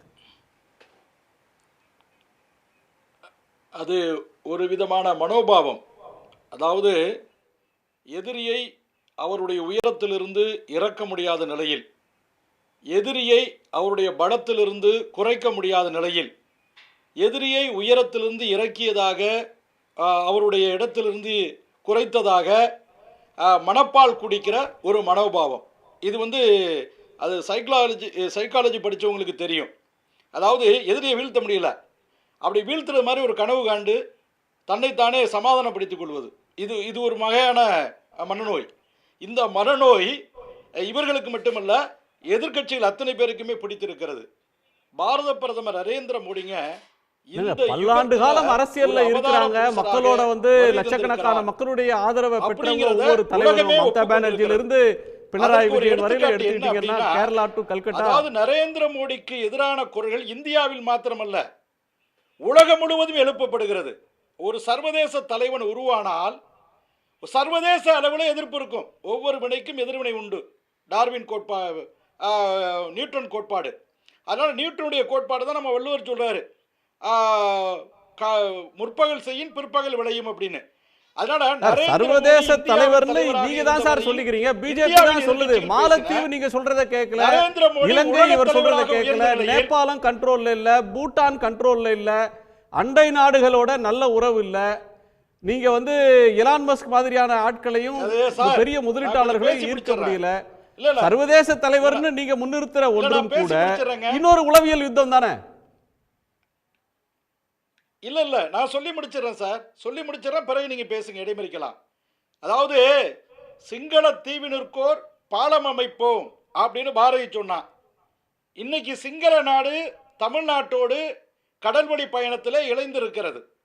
ஹம்பன்தோட்டா துறைமுகம் இன்றைக்கு இந்தியா ரஷ்யா கூட்டு நிறுவனங்களின் கட்டுப்பாட்டிலே வந்திருக்கிறது. இலங்கையை பொறுத்தவரை கச்சத்தீவு அதன் மீதான தொலைந்து போன உரிமையை இன்றைக்கு மீட்டெடுத்து மக்கள் மத்தியிலே ஒரு விழிப்புணர்ச்சி உருவாகி இருக்கிறது. இந்த பாக் நீரிணை என்பது சர்வதேச ராணுவ முக்கியத்துவம் வாய்ந்த பகுதி. இலங்கை நீங்க சொல்றத கேட்கிற இடத்துல இல்ல, மாலத்தீவு இந்தியா ராணுவத்தை அங்க இருந்து நீங்க கிளம்புங்கன்னு அனுப்பிட்டாங்க. ஒரு தேர்தல் நடத்தினாங்க, இந்தியாவுக்கு எதிரான ஸ்டாண்ட் எடுத்தவர் 80 அதிகமான ஓட்டு வாங்கி ஜெயிக்கிற நிலைமை இருக்கு. பாதுகாப்பை இந்தியா தன்னுடைய நெய்பர்ஸை தொடர்ந்து இழந்து கொண்டே வருகிறது. அது வேற ஒரு விஷயம். நீங்க தேர்தல் களத்துக்கு வாங்க. மெக்சிகோ கடற்கொள்ளையர்களை பிடித்திருக்கிறோம், ஈரானை சேர்ந்த கடற்கொள்ளைகளை பிடித்திருக்கிறோம், தடுத்திருக்கிறோம். அதனால தென்கிழக்கு ஆசிய நாடுகள்ல, குறிப்பா அரபிக்கடல், வங்காள விரிகுடா, இந்து மகா சமுத்திரத்துல நடக்கக்கூடிய சர்வதேச அத்துமீறல்களை தட்டி கேட்கக்கூடிய மிக பிரம்மாண்டமான ஒரு பேரரசாக இந்திய பேரரசு உருவெடுத்திருக்கிறது. இதை இவர்கள் ஏற்றுக்கொள்ளலாம், கொள்ளாமல் போகலாம். மார்னிங் கன்சல்டன்சி அப்படிங்கிற ஒரு நிறுவனம் சர்வதேச அளவில் ஒவ்வொரு ஆண்டும் டாப் 1 லீடர் யார் அப்படின்னு பட்டியல்படுத்துகிற அந்த நிறுவனம் கடந்த 5 ஆண்டு காலமாக நரேந்திர மோடிக்கு முதலிடத்தை கொடுத்திருக்கிறது. ஒவ்வொரு ஆண்டுக்கும் பர்சன்டேஜ் கூடிக்கொண்டு இருக்கிறதாக சொல்லுகிறது. அதனால இப்படியெல்லாம் உலக தலைவராக வனம் வந்து உலக தலைவரா இருக்கிறவர் உள்ளூர்ல என்ன பேசுறாருன்னு அவர் உலக தலைவரா இருக்கட்டும். ஒரு நிமிஷம் நாஞ்சில் சம்பத்து குறுக்கிடுறாரு. ஒரு நொடி சார். தேர்தல் நடக்குது. ஒரு நொடி ஆதரவு பெற்ற வேட்பாளர் என்று சொல்லித்தான் அமெரிக்கா தேர்தல் நடக்கிறது. நரேந்திர மோடியுடைய நண்பன் என்று சொல்லித்தான் புடின் வந்து தேர்தலை சந்திக்க வேண்டியதா இருக்கிறது. சும்மா அடிச்சு நரேந்திர மோடியுடைய நல்லுறவு இருக்கிறது என்று சொல்லித்தான் சீனா மக்களை சீனா சமாளிக்க வேண்டி இருக்கிறது. ஆக இன்றைக்கு உலகத்தின் தலைவனாக நரேந்திர மோடி உருவாகி இருக்கிறார். கனடாவோட உறவு கெட்டு போச்சு, அமெரிக்காவோடையும் பெருசா நல்லா இல்ல. நாம் தொடர்ந்து பேசலாம். சம்பத் குறுக்கிடுறார். ஒரு நொடி. இது ஒரு மாய தோற்றம், இது ஒரு காட்சி பிழை. இல்ல போய் உலக அரங்கில் தன்னை விளம்பரப்படுத்திக் கொள்வதற்காக மட்டும் ஆப்பு வைக்கிற பதிலை ஒரு விரல் புரட்சியின் மூலமாக இந்திய மக்கள் செய்து காட்டுவார்கள். அதற்கு அடுத்தாப்புல திரும்ப நீங்க ஒரு விஷயத்தை சொன்னீங்க, நரேந்திர மோடிக்கு விஷயங்கள் இல்லையா, புதிதாக எதுவும் இல்லையா அப்படின்னு. அவருக்கு தத்துவ வறட்சியே கிடையாதுங்க, அவருக்கு சித்தாந்த வறட்சியே கிடையாது. அவர் தன்னை புதுப்பித்துக் கொண்டு தான் சார்ந்த இயக்கத்தை தேர்தல் களத்துல சித்தாந்தத்தை பேசுற மாதிரியே தெரியலையே சார். என்ன சித்தாந்தம்? ஏக் பாரத் ஸ்ரேஷ்ட பாரத்னால உலக வல்லரசு என்று அறைகோல் விடுக்கிறார். உங்களால சொல்ல உன்னத இந்தியா அப்படின்னு சொன்னா ஒரே இந்தியா உன்னத இந்தியா நாங்க அதுவா பேசுறாரு. இப்போ தேர்தல் நேரத்துல வந்து சொத்தை பிரிச்சு முஸ்லிம்களுக்கு கொடுத்துருவாங்க, வந்தேரிகளுக்கு கொடுத்துருவாங்க, புள்ளக்குட்டி நிறைய பெத்து போடுறவங்களுக்கு கொடுத்துருவாங்க அப்படின்னு பேசுறது இதுவா தத்துவம்? வளங்களை கொள்ளையடிக்கிற வந்தேரிகள் இந்த நாட்டுடைய வளங்களை கொள்ளையடிப்பதை யார் சார் வந்தேரி? யார் வளத்தை கொள்ளையடிச்சாங்க? பிரிட்டிஷ் இந்தியாவுடைய கம்பெனி ஆட்சி நடக்கணுமா? மறுபடியும் கட்சிக்காரர்களுடைய ஆட்சி நடக்கணுமா? ராகுல் காந்தி பேசுறது என்ன? ஹிண்டன்பர்க் ரிப்போர்ட் நீங்க இந்த இதுக்கு வாங்க. இன்இக்வாலிட்டி இண்டெக்ஸ் இருக்கு. ஹிண்டன்பர்க் இந்தியா மாற வேண்டுமா? ரோஹிங்கியா முஸ்லிம்கள் லட்சக்கணக்கில் கோடிக்கணக்கில் அஸ்ஸாம் வழியா ஊடுருவி இருக்காங்க. எங்க கோடிக்கணக்கில் வந்திருக்காங்க சொல்லுங்க. என்ன சும்மா போற போக்குல அடிச்சு விடுறதா? ரோஹிங்கியா முஸ்லிம் 1 கோடி பேரா இருக்காங்க, கோடிக்கணக்கில் வந்திருக்காங்க. இந்திய முஸ்லிம்களையே ஏன் பகையா பார்க்கறீங்க? வந்தேரிகள் எப்படி நீங்க சொல்லலாம் ஒரு சமூகத்தை? அது தத்துவமா? தத்துவ வறட்சி இல்லாம என்னது? இந்தியாவுடைய வளங்களை அள்ளி கொடுப்பதுல என்ன நியாயம்? இந்தியாவோட வளங்கள் எல்லாம் அதானிக்கு எடுத்து கொடுத்தாங்கன்னு ராகுல் காந்தி சொல்றாரு. 22 பேரிடம் 22 கோடீஸ்வரர்களுக்கு 16 லட்சம் கோடியை கொடுத்துட்டாங்கன்றாரு. அதை இதுவரையிலும் மறுக்கலையே. அந்த 22 பேருக்கு கொடுத்த 16 லட்சம் கோடி இருந்தால் என்னென்னலாம் செய்திருக்க முடியும் ராகுல் காந்தி பட்டியல் போடுறாரு. அதுக்கு கவர்மெண்ட் இருந்து பதிலே இல்லையே.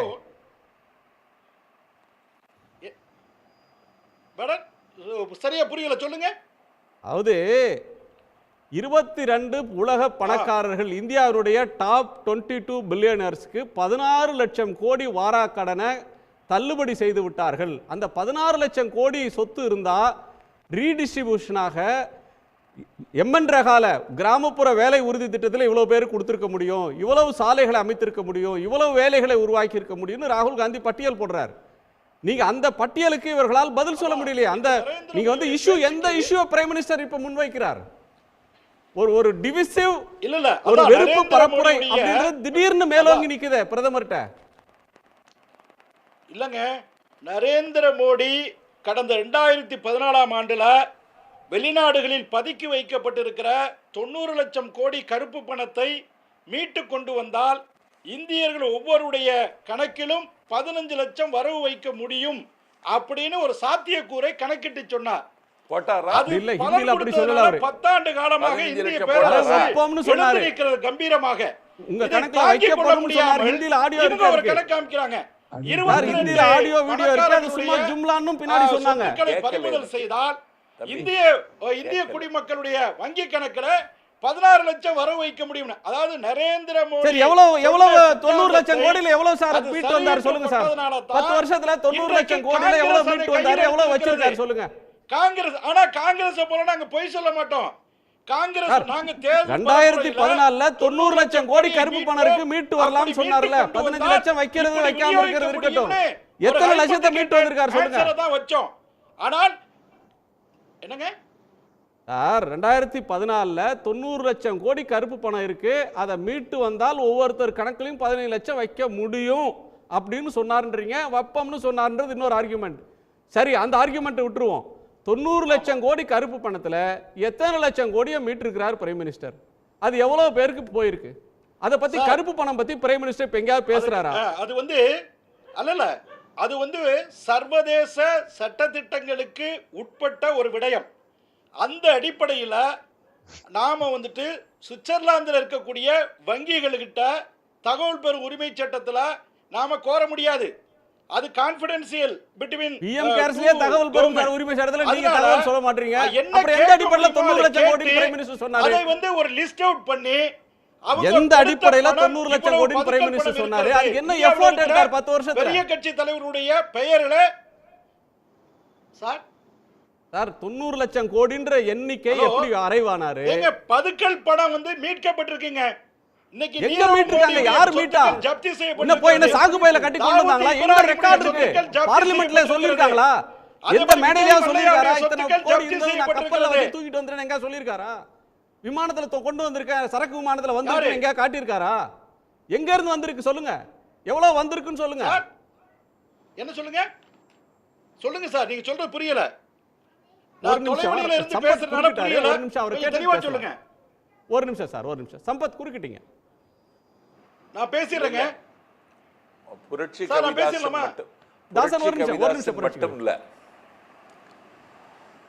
கவிதாசன் மட்டும் இல்ல, அந்த தரப்பில் இருக்கிறவங்க எல்லாருமே இப்படி அபத்தமா தான் பேசுவாங்க.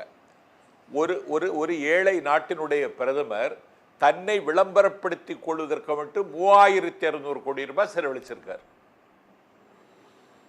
இந்த நாட்டில் சிறுநீரகம் பாதிக்கப்பட்ட ஒரு ஏழை குடியானவன் மருத்துவமனைக்கு அவரை கொண்டு செல்வதற்கு அந்த குடும்பம் தத்தளிக்கிறது. இவர் 10 ஆண்டு காலம் பிரதமராக இருந்திருக்கிறார். வரலாற்றினுடைய நீதி புரட்சி கவிதாசனுக்கு புரியல.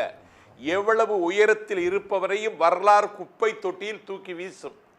இது மோடிக்கும் பொருந்த. மோடி ஒன்று விதிவிலக்கான தலைவர் கிடையாது. இன்னைக்கு அவர் என்ன செய்கிறார்? 10 ஆண்டு காலத்தில் இந்தியாவுக்கு நான் என்ன நன்மை செய்தேன்னு ஒன்றை சொல்வதற்கு அவங்களால முடியல. இன்றைக்கு எதிர்க்கட்சிகளின் மீது அவதூறு பிரச்சாரம் செய்து ஒரு பிரதமர் பொறுப்பில் இருக்கிறவர் ஒன்னு சொல்ல முடியாது. உங்களால ஒன்னு சொல்ல முடியாது. பொய் நெல்லை பொங்கல் வைக்க நினைக்கிறார்கள். அதனாலதான் நாடாளும் பிரதமர் மோடியினுடைய பிரச்சாரத்தில் வீச்சும் இல்லை, வேகமும் இல்லை. எதையோ பறி கொடுத்தவரை மாறி நின்று அவர் பதறுகிறார். நான் கேட்கிறேன், நீங்க என்ன செய்தீங்கன்னு சொல்லுங்க பாப்போம். நீங்களே சொல்லுங்க, மோடி சொல்ல வேண்டாம். நீங்க சொல்லுங்க. கக்கூஸ்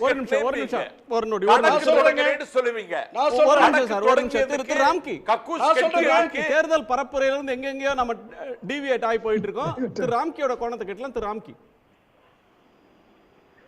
இந்த அரசியலமைப்பு சட்டம் அதை மாற்றுவதற்கு நிறைய வாய்ப்பு இருக்கிறது என்றெல்லாம் காங்கிரஸ் ராகுல் காந்தி அவர்கள்லாம் பேசிட்டு ரொம்ப நாளாக பேசிட்டு இருக்காங்க. அது பெரிய அளவில் மக்களை போய் சென்றடைஞ்சிருக்கிறது. முதல் கட்டமாக ஒரு அரசியலை தீவிரமாக விவாதிக்கிற மக்கள் மத்தியில இனிமே ஜனநாயகத்து போக்கு இருக்காது, அது சர்வாதிகார போக்கை நோக்கி அடிச்செல்லப்படும் அப்படிங்கிற மாதிரியான ஒரு விவாதம் ஆரம்பிச்சது. அது படிப்படியாக நகர்ந்து இன்னைக்கு பாமர மக்கள் அளவுக்கு போய் என்னன்னா இடஒதுக்கீடு கொள்கைக்கே ஒரு எதிராகும், தேர்தலே நடக்காது. சோ இப்படி எல்லாம் பெரிய அளவுல போய் சேர்த்திருக்கு. அதுல எந்த சந்தேகமும் இல்லை. மக்கள் மத்தியில இந்த விஷயம் போய் சேர்ந்திருக்கு. இதற்காக தான் பிரதமர் அவர்களும் சரி, உள்துறை அமைச்சர் அவர்களும் சரி, திரும்ப திரும்ப இதற்கு ஒரு மறுப்பு சொல்லிட்டே இருந்திருக்காங்க. அதாவது நாங்கள் இத்தனை வருஷம் 10 ஆண்டுகள் நாங்க மெஜாரிட்டியோட தான் இருந்தோம், அப்பெல்லாம் நாங்க எதுவும் செய்யல.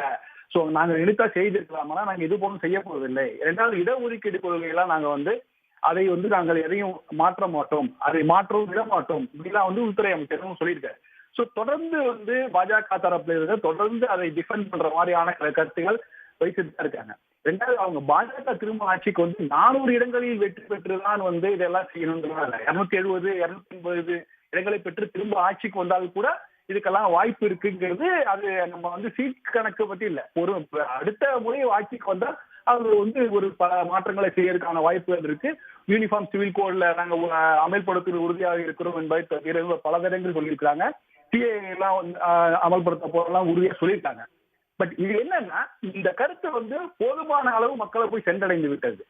திரும்ப திரும்ப ராகுல் காந்தி போன்ற நம்பிக்கை அளிக்கக்கூடிய தலைவர்கள் திரும்ப திரும்ப அதை சொல்லும் போது என்ன ஆகுதுன்னா, நாங்க சொல்றதை செஞ்சுட்டோம், அவ்வளவுதான், இதுக்கு மேல நீங்க வந்து அவங்களை தேர்ந்தெடுத்தால் எங்களை ஒதுக்கினால் எங்களால் ஒண்ணும் செய்ய முடியாது அப்படின்னு சொல்லி கைவிரிப்பது என்பது ஒரு ஆளுமைக்கு அழகல்ல.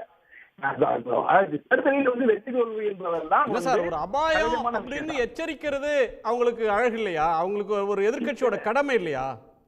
அவங்க வந்து ஒரு ஆளுங்க வேட்பாளரா அறிவிச்ச சண்டிகர் மேயர் எலெக்ஷன்ல என்ன நடந்ததுன்னு பாக்குறோம். சூரத்தில் வேட்பாளரை டிஸ்குவாலிஃபை பண்றாங்க, வேட்புமனுவை ரிஜெக்ட் பண்ணிட்டு அன்அப்போஸ்டா எலெக்ட் ஆனதா சொல்றாங்க. பிஎஸ்பி வேட்பாளர் வாபஸ் வாங்குறாரு, சுயேட்சைகள் வாங்குறாங்க. இத்தனைக்கு அவங்க பாரம்பரியமா ஜெயிக்கிற ஒரு தொகுதியில தேர்தலே நடத்தாம வெற்றி அப்படின்ற ஒன்றுக்கு போறாங்க.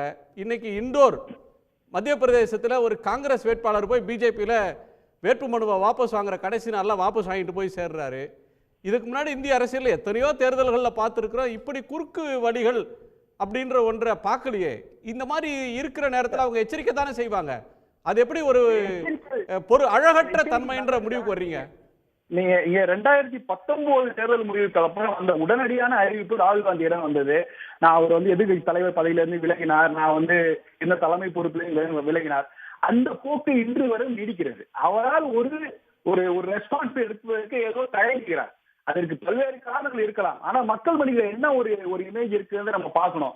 அதாவது அவர்கள் வந்தாலும் அரசியல் திட்டத்தை மாற்றினாலும் பல்வேறு திட்டங்களை கொண்டு வந்தாலும் நான் உங்கள் மத்தியில் உறுதியாக இருப்பேன், நாங்கள் ஆட்சிக்கு வராவிட்டாலும் நாங்கள் அதை எதிர்த்து குரல் கொடுப்போம். ஏன்னா உங்களுக்கு மக்களவை மாநிலங்களவையும் இருக்கு, பொதுமான மெஜாரிட்டி எதிர்கட்சிகள் இருக்கு. தேர்தல் களத்துல வந்து நாங்க ஜெயிப்போம்னு சொல்லுவாங்களா, நான் தோத்தாலும் உங்களோட நிப்போம்னு சொல்லுவாங்களா? தோல்வியை முதல்ல ஒரு அரசியல் கட்சி அட்மிட் பண்ணுமா?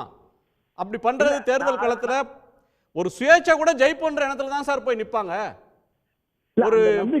ஒரு பிரைமரி சேலஞ்சர் அவர் வந்து நான் தோத்துருவோம், ஆனா எதிர்க்கட்சியா இருந்தாலும் உங்களோட தான் இருப்போம் அப்படின்னு தேர்தல் நேரத்தில் பேசுவாங்களா? தேர்தல் முடிஞ்ச பிறகு பேசலாம்.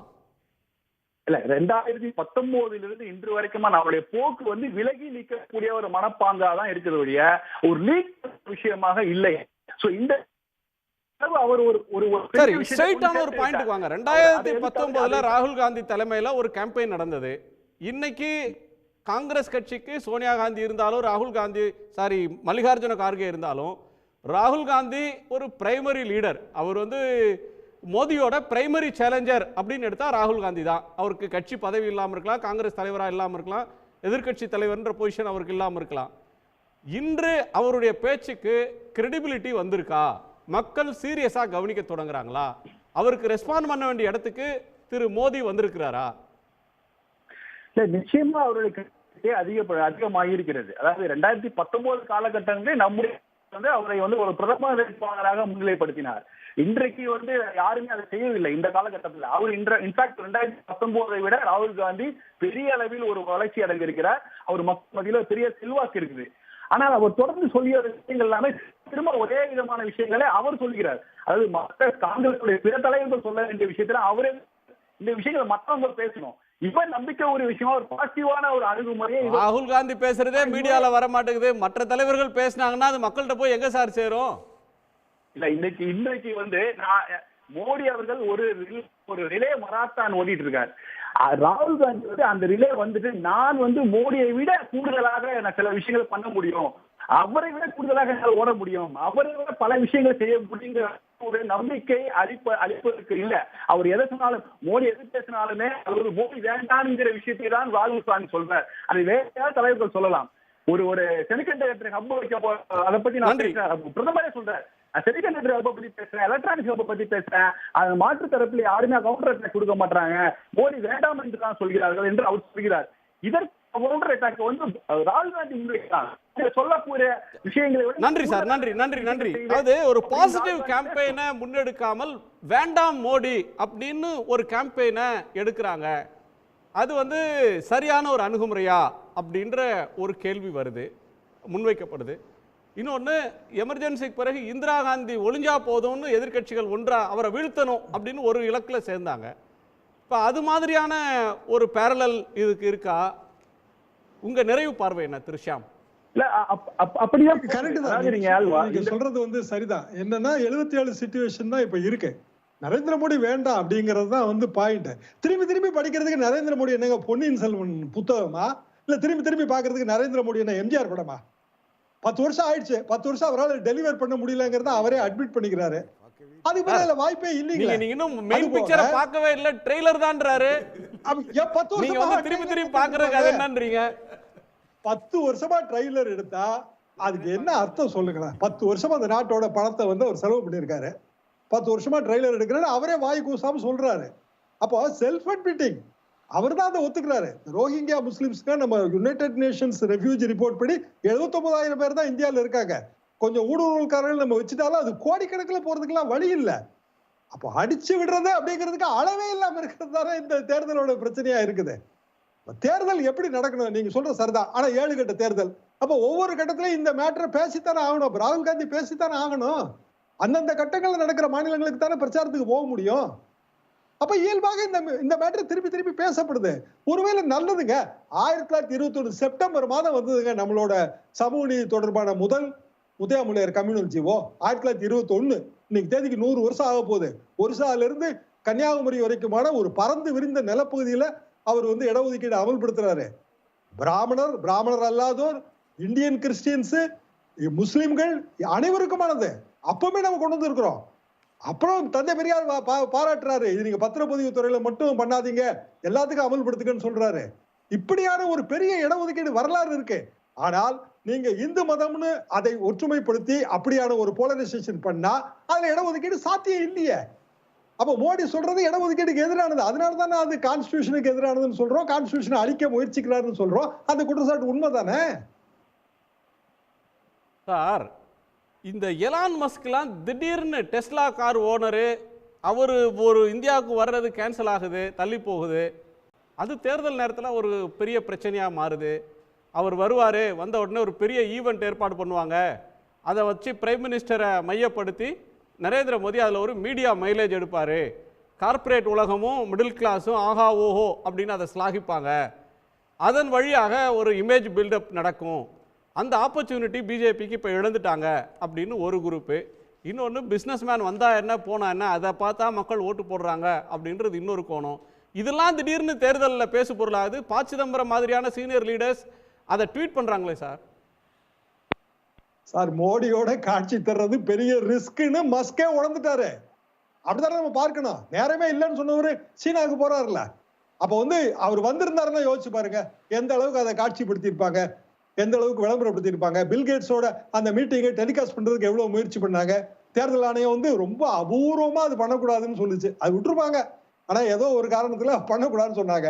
அப்ப பில்கேட்ஸுக்கே அப்படியான ஒரு காட்சிப்படுத்துதல் நடந்ததுன்னா இவருக்கு எவ்வளவு பெரிய காட்சிப்படுத்துதல் நடந்திருக்கும். அவருக்கு நிலைமை தெரியுமில்லங்க. அவரும் வந்து அவரு அமெரிக்கால மோஸ்ட் இன்ஃபுளுன்ஷியல் பர்சன், உலகத்திலே மோஸ்ட் இன்ஃபுளுன்ஷியல் பர்சன், ஒரு நாட்டோட தேர்தலை ஊன்றி கவனிக்கிறவங்க. நரேந்திர மோடி வரமாட்டாருன்னு பாரதிய ஜனதாவிலேயே பலருக்கும் தெரியும். கட்கரிட்ட கேளுங்க, கட்கரிட்ட கேளுங்க சார். ஏதாவது ஒரு கட்ட தேர்தலுக்கு அவர் வராரா? அவரோட நாக்பூர் தேர்தல் முடிஞ்ச பிறகு. நன்றி சார், நன்றி. திரு ரவீந்திரன் துரைசாமி நிறைவு பார்வை. இல்லை, 2004 வாஜ்பாயோடெல்லாம் ஒப்பிடுறது வந்து சரியாக இருக்காது. 2004 வாஜ்பாய் விழுந்தாருன்னா குஜராத் கலவரம் தொடர்பாட்டு உள்ள இதுகளும் அரசியல் பின்னணியிலும் தமிழ்நாட்டில் 99 அவருக்கு வெற்றியை கொடுத்த கலைஞர் வந்து அந்த அணியை விட்டு வெளியேறாரு. தென் சந்திரசேகர் ராவ் வெளியேறி தெலுங்கானா ராஷ்ட்ரிய சமிதி காங்கிரஸோட கூட்டணி வைக்கிறாங்க.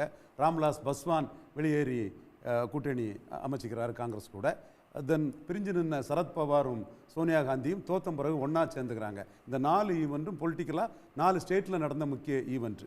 அதை தாண்டி உள்கட்சிக்குள்ள கல்யாண் சிங் வாஜ்பாயும் பிரமோத் மகாஜனும் சேர்ந்து நீக்கியதின் விளைவாட்டு 29 சீட்டு இருந்த யூபியில் 10 சீட்டுக்கு போயிட்டு இங்கே குஜராத்தில் கேசுபாய் பட்டேல் வர்சஸ் சங்கர் சிங் வகேலா மேட்டரில் சீட்டு குறைஞ்சது. மதன்லால் குரானாவால் டெல்லியில் குறைஞ்சது. ஐஎன்எல்டி அலையன்ஸை விட்டு போனதுனால ஹரியானாவில் குறைஞ்சது.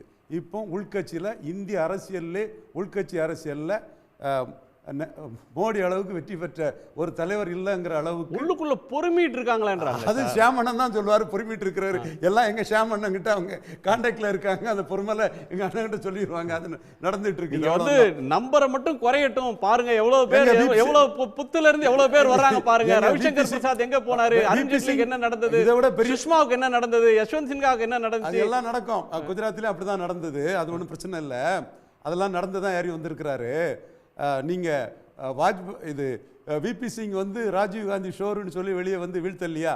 அப்போ அங்கே ஒரு இஷ்யூ இருந்தது. இன்னைக்கு சஞ்சய் பவார் எழுதியிருக்காரு சார், 220 வந்தா மற்றவங்க மகிழ்ச்சி அடைகிறாங்களோ இல்லையோ பிஜேபிக்காரங்க தான் பெருசா மகிழ்ச்சி அடைவாங்க. இல்லை, அவங்களெல்லாம் மீறி தான் வந்திருக்கிறாருங்கிறது தானே நான் சொல்ல வர்றேன். அவங்க சோனியா கிட்ட அத்வானி வாஜ்பாய் தோத்த இடத்துல இருந்து தானே அவங்க மானத்தையும் சேர்த்து காப்பாற்றிருக்காருங்க தான் நான் சொல்ல வர்றேன். மீண்டும் அவர் மட்டும்தான் பிரைம் மினிஸ்டர் கேண்டிடேட்டாக இருக்கிறாரு. எதிர்த்து ராகுல் காந்தி 14 மன்மோகன் சிங்கை ப்ரொஜெக்ட் பண்ணியிருக்கலாம், 19 அவரை ப்ரொஜெக்ட் பண்ணியிருக்கலாம், 24 அவரை ப்ரொஜெக்ட் பண்ணி ஏழை மக்களுக்கான தலைவனி ப்ரொஜெக்ட் பண்ணியிருக்கலாம், ஒரு இதுக்கு கான்ட்ராடிக்டாக பண்ணியிருக்கலாம். அது பண்ணாததான் அவங்க தவறு. 3வது முறையும் சிங்கிள் கார்ட்ஸ் ரேஸில் பிரைம் மினிஸ்டர் கேண்டிடேட்டாக ப்ரொஜெக்ட் ஆகக்கூடிய மோடி பார்ட்டியை ராகுல் காந்தியை பிரைம் மினிஸ்டர் கேண்டிடேட்னு அறிவிச்சா உடனே எதிர்கட்சிகளில் ஒற்றுமை இருக்காது, அதை ஊதி பெருசாக்குவாங்க. உடனே ராகுல் காந்தி சென்ட்ரிக்காக போய் அவரை அடித்து அவரை வந்து சிங்கிள் அவுட் பண்ணி காலி பண்ணியிருப்பாங்க. அதனால தான் அந்த 220 1-to-1 கான்ஸ்டியூன்சியில் 95% பாஜக வெற்றி பெறாங்க. இப்பவும் இல்லை, போன முறை 95% ஹிட் பண்ணாங்க. ஸ்ட்ரைக் ரேட் வந்து 100% ராஜஸ்தானில், குஜராத்தில் 100%, டெல்லியில் 100%. இப்போ முடியுமா? நிச்சயமாக வந்து டெல்லியில் சில பிரச்சனைகள் இருக்குது. ஆனால் லவ்லி சிங் உள்ள வந்திருக்காரு. காங்கிரஸ் வந்துட்டாரா? பிஜேபி காங்கிரஸ் விட்டு தான் போயிருக்காரு, பிஜேபிக்குள்ளே வந்துட்டாரா? போரு உள்ள வரல. அர்த்தம் தானே இந்த நேரத்தில் வெளியே வராருன்னா, நீங்களே சொன்னீங்க இந்த நேரத்தில் இண்டூரில் ஒருத்தர் சேர்றாருன்னா அது உங்களுக்கு தெரியாதது இல்லை. அது வந்து எந்த அளவுக்கு இப்போ ஒரு மாநில தலைவரை கூட விட்டு வைக்க கூடாது, எதிர்க்க ஷோரா ஜெயிக்கிற சீட்ல கூட ஒரு எதிர்த்து கேண்டிடேட் இருக்க கூடாது. உள்ளுக்குள்ள ஒரு அச்சம் வந்துருச்சுன்னு தானே சார் அர்த்தம். மோடி இல்ல யாராலையும் ரெசர்வேஷனை தொட முடியாது. அப்படிப்பட்ட இதில் மக்கள்கிட்ட நீங்கள் வந்து இடஒதுக்கீட்டை நீக்கிறவாங்கலாம் ஒரு பொய் பிரச்சாரம் பண்ணும்போது அதற்கு இந்த மாதிரி அதிரடிகள் பண்ணி தான் தீரணும். அந்த அளவு பொய் பிரச்சாரம் நீங்கள் பண்ணும்போது இதுதான் வழி. இதுக்கு பதில் இதுதான். அமித்ஷா அதை சொல்லலை. யார் நினைச்சாலும் இடஒதுக்கீடை எடுக்க முடியாங்கிறதான் பதில். இதில் நன்றி. இல்லை, உங்களுக்கு ஐக்கிய நாடுகள் சபையில் அங்கீகரிக்கப்பட்ட மொத்த நாடுகள் 193 நாடுகள். 193 நாடுகளில் 66 நாடுகளுக்கு பிரதமர் நரேந்திர மோடி சுற்றுப்பயணம் போயிருக்காரு. உங்களுக்கு நிதிகள் செலவு செய்யப்பட்டிருக்கின்ற பல நிகழ்ச்சிகள் நடந்துட்டு இருக்கிறாரு. ஆனால் அதனுடைய விளைவு என்ன? இன்னைக்கு எலான் மஸ்க் போன்றவர்கள் இந்தியாவுக்கு வராமல் போயிருக்கிறாங்க. ஏன் இவங்க விஸ்வகுருன்னு சொல்றாங்க, அந்நிய நேரடி முதலீடு அதிகரிச்சுன்னு சொன்னாங்க. ஆனால் கடைசியில் உங்களுக்கு டெஸ்லா நிறுவனம் இந்தியாவுக்கு வராமல் போயிடுச்சு. அப்போ இந்தியாவுக்கு வர வேண்டிய முதலீடு போனது மட்டுமல்ல, இந்திய இளைஞர்களுக்கு கிடைக்க வேண்டிய வேலைவாய்ப்பு போயிடுச்சுன்றதை அவங்க உணராமல் இருக்கிறாங்க. அப்போ இவங்க என்ன புரிஞ்சுக்கணும்? பிஜேபி சார்ந்தவங்க இவங்க வெளியுறவு கொள்கையில் இவங்க கொடுக்குற பில்டப்லாம் தாண்டி இந்தியாவில் உள்நாட்டில் சமத்துவத்தை நிலைநாட்டுவதற்கும் மற்ற விஷயங்களை நிலைநாட்டுவதற்கும் அவங்க முயற்சி எடுத்தா தான் இங்கே நிறுவனங்கள் வருவாங்க, அதன் மூலமாக தான் இந்தியா வளரும் என்கிற புரிதல் வர்ற வரைக்கும் இந்தியாவின் வளர்ச்சி கஷ்டம் தான். இந்தியா வளர்ச்சி யாராலுமே தடுத்து நிறுத்த முடியாதுன்னு சிதம்பரம் சொல்றாரு. அவ்வளோ பெரிய மக்கள் தொகை இருக்கு, அவ்வளோ வாங்கும் சக்தி இருக்கு. யார் பிரதமராக அந்த சீட்டில் உட்கார்ந்துருந்தாலும் இந்தியா 3வது எக்கானமியா தானா வரும். அது ஏதோ தன்னால வருத மாதிரி மோடி உருவகிக்கிறாருன்னு அவருக்கு குற்றம் சொல்றாரு. நீங்க மாதிரி சொல்றீங்க. இல்ல, உங்களுக்கு டெவலப்மெண்ட் இருக்கும், ஆனா அது இன்க்ளூசிவா இருக்குமான்றதான் கேள்விங்க. இயற்கையாகவே பொருளாதார வளர்ச்சியில ஒரு நாட்டோட ஜிடிபி நம்பர் கூடிக்கிட்டே இருக்கும். ஆனா அது சாமானியனுக்கும் கடைக்கோடி மனிதனுக்கும் போய் சேருதா அந்த வளர்ச்சி அப்படின்றது தான் மிகப்பெரிய கேள்வி. அது வந்து 10 ஆண்டுகள் பிஜேபி ஆட்சியில் மிகப்பெரிய ஒரு தோல்வி அடைந்திருக்கிறாங்க அப்படின்றத நான் சொல்றேன். நன்றி நன்றி. இதே நிறைவு பார்வை எடுத்து திரு ராம்கி நிறைவு பார்வை சுருக்கம். மோடிக்கு ஆதரவான அலைன்னு இது இல்லை. ஆக்சுவலா இப்ப 10 ஆண்டுகளுக்கு அப்புறம் நிச்சயமாக ரேங்க் கமிஷன் சட்டம் இருக்கு. அது மக்கள் மத்தியில இருக்கு. எதிர்ப்பு அலையாக கட்டமைக்க இந்தியா கூட்டணி தொடர்ந்து தவறி வருகிறது. ஒரு 2 கட்ட தேர்தலே முடிந்துகிட்டு இருந்தா 5 கட்டம் இருக்கு. இந்தியா கூட்டணியால ஒரு பெரிய பொதுக்கூட்டம் கூட வந்து ஒரு ஏற்பாடு செய்ய முடியவில்லை. உங்களால ஒவ்வொரு மாநிலத்திலையும் ஒரு பெரிய பொதுக்கூட்டம் ஒரு எதிர்ப்பு அலையை வந்து ஒரு எழுச்சியை உருவாக்கி இருக்கலாம். அதை செய்ய தவறி விட்டது. ஆனா மற்றபடி பாஜகவுக்கு ஆதரவான ஒரு அலையோ ஒரு விஷயங்கள் நம்ம பார்க்க முடியல. அது சாதகமாக பயன்படுத்த. நன்றி. பாஜகவுக்கு ஆதரவான அலையை பார்க்க முடியல, ஆனா எதிர்ப்பு அலையை உருவாக்குவதற்கு எதிர்கட்சிகள் தவறிட்டாங்கன்னு சொல்றீங்க. நன்றி. திரு புரட்சி கவிதாசன் நிறைவு பார்வை சுருக்கமா. அந்த விவாதத்துடைய ஆரம்பத்துல பாஜக RSS அது வந்து இடஒதுக்கீட்டுக்கு எதிரானது, ஜாதிவாரி கணக்கெடுப்புக்கு எதிரானது அப்படிங்கிற மாதிரி கருத்துக்கள் பதியப்பட்டது. அதை முற்றுமுழுதாக நான் மறுக்கிறேன். ஏன் அப்படின்னா, அண்மையில் வந்து மோகன்ஜி பாகவத் அவர்கள், RSS உடைய தேசிய தலைவர் மானனீய மோகன்ஜி பாகவத் அவர்கள் சொல்லும் பொழுது, தீண்டாமையுடைய கடைசி வேர் அறுபடுகிற வரை இடஒதுக்கீடு இருக்க வேண்டும் அப்படின்னு RSS உடைய அதிகாரப்பூர்வமான செய்தியா அழுத்தம் திருத்தமாக பதிஞ்சிருக்கார். அதனால சமூக நீதி என்கிற கேள்வி இருக்கிற வரை இடஒதுக்கீடு இருக்கும். அதை பாஜக RSS பரிவார அமைப்புகள் பாதுகாக்கும்னு சொல்லியிருக்காரு. அதனால இந்த பயமுறுத்தல் எல்லாம் வேணாம். அடுத்து மோடி அலை இல்லை அப்படின்னு சொல்றீங்க. அது தொடர்ந்து ஒரே மாதிரி அலையடிக்காதுங்க. அலையை பார்க்குறவங்களுக்கு தான் தெரியும். அலையில் பல வகைப்பட்ட அலை இருக்குது. ஆண் அலை, பெண் அலை, அது மாதிரி அமைதியான அலை, சுனாமி அலை, அப்படிலாம் நிறைய அலை இருக்குது. இப்போ அடிக்கிற அலை அமைதியான அலை. இந்த அலையில் 400க்கும் மேற்பட்ட எம்பிக்களை பெற்று 3வது ஹாட்ரிக் வெற்றியை நரேந்திர மோடி பெறுவார். இது திட்டவட்டமாக சொல்லுகிறேன். நன்றி சார், நன்றி. திரு சம்பத், நிறைவு பார்வை.